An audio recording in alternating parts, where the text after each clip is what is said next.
All right, next we are going to be discussing tonality. Tonality is the hidden language of influence. What you cannot say, you need to infer with tonality. People, we comprehend your words logically and your tone emotionally. What this means is I can say the same thing to you, but if I say it in two different ways using my tonality, it will mean two different things. For example, this is great weather we're having today. This is great weather we're having today. As you can see, I said the same lines. However, me saying it two different ways will come across to that homeowner or whoever I'm talking to differently. So with tonality, what you want to do is you always want to be speaking in the five C's. Now, what the five C's are is certainty, courage, clarity, conviction, and confidence.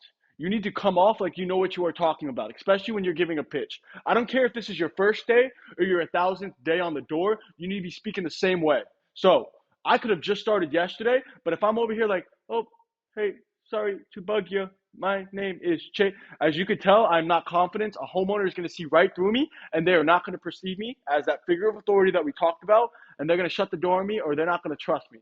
So again, there will be times where you might have to bullshit a homeowner, but if you say it with such confidence in your voice, they won't even realize you're bullshitting them. Now, I'm not here advising you to bullshit them. We don't, believe in that. But there will be times where you might have to say things that you are not confident about, you are not certain about, but you need to use that tone to deliver it to the homeowner like you are. Now, there are certain tonal patterns that you could run on homeowners. I'm not going to jump into all of them right now. However, just a few of them is, for example, one of them is the tone of scarcity. Now, what this is pretty much dropping your voice to make a homeowner listen to you more. We do this at the end of our pitch in the pullback.